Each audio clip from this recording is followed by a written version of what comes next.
Hello, welcome to another devlog for my 2D space game. I found a bug when we're colliding and this front part explodes. I'm now pausing the game to try to see what the hell is happening. So now, yeah, we lost these two parts. Like even though they weren't connected, these two still detached. And I think it's like the forces and stuff, and it's checking if they're touching at a bad time, but I can't seem to fix it. It's kind of a fun side effect, but I would love to be able to control it. Okay, it seems to be much better when I increase the overlap. Let's try a bit harder collision. Yeah, I think that seemed good. Alright, I believe I fixed the bug. So now when we collide here, it seems stable. So the solution was to not delete the shape straight up in the impact, which is part of the post collide, because then the other shapes might not have been updated yet, I think. So instead I put it inside this hook here that happens right after we step into space. And that seems to prevent any accidental compound disconnects. I've cleaned up the code and created two new classes, query and query container.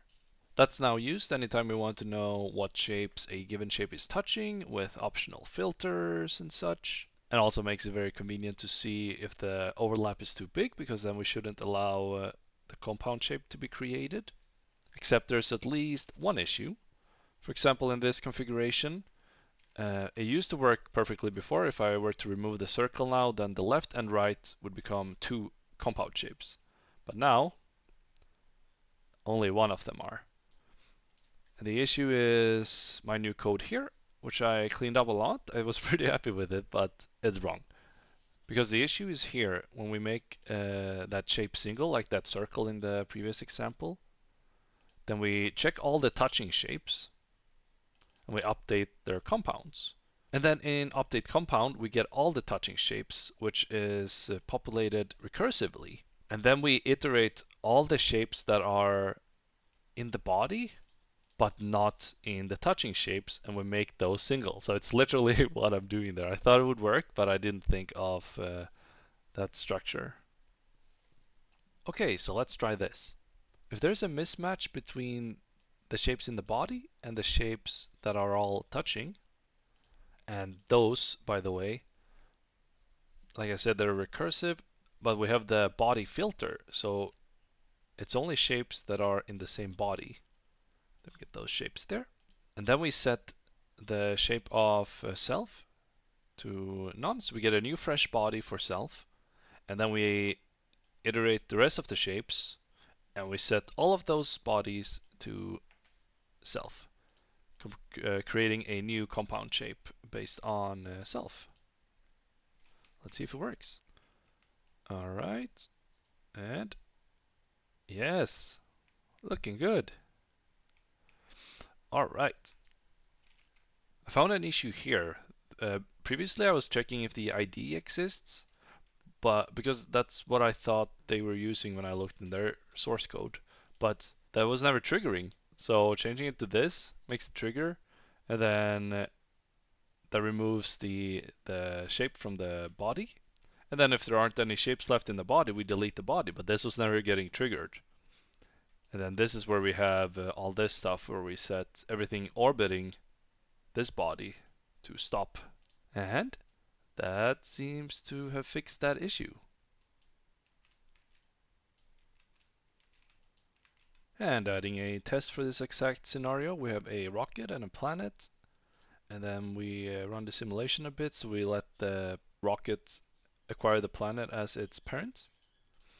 And we check that, and then we combine them, and then we check that it's no longer gravitationally bound to it.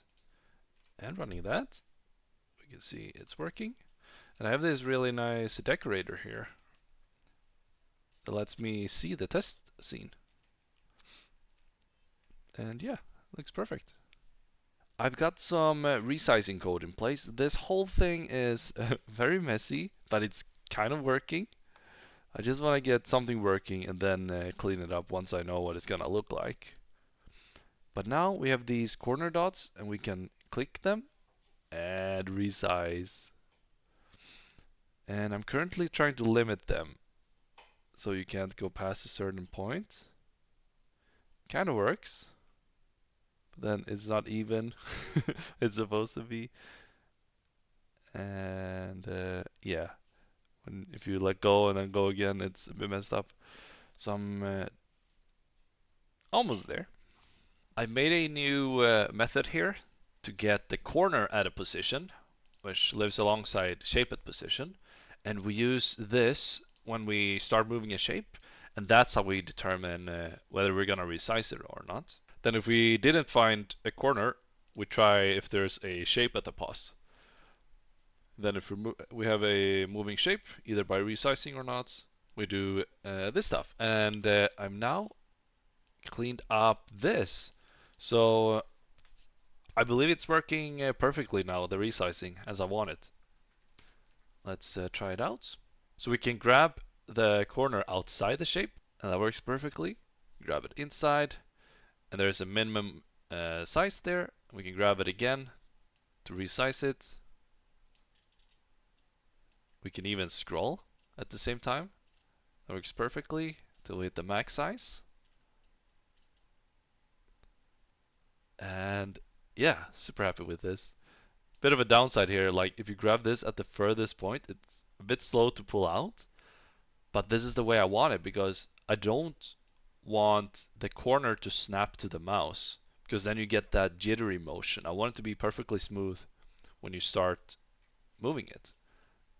And then we're gonna have the other kind of snapping. So I can like there's a line here with this shape and I can like align this size to that shape or whatever. Oh, and let's try it actually for circles as well. Click there, and that's perfect. So the resize is now corner based, which is much more stable. These are called by this method right there. And then we also have resize for poly. And then we just compare it like to the actual corner, and then we get the multiplier that way. And it's, like I said, much more stable. So I'm thinking about the next step. Whoa! Wait, that's really cool actually. If you rotate it at the same time as you're holding the corner, that's such a fun side effect I didn't even account for, but it just works. Because I was gonna say, like, I'm not sure about how we're rotating shapes, but being able to do that, damn, that's pretty fun. I'm not sure how useful it is. Thinking about the next step. You shouldn't be able to resize it into other shapes, like this. Okay, so we need a way to limit shapes. And so when you're overlapping here, like you shouldn't allow it.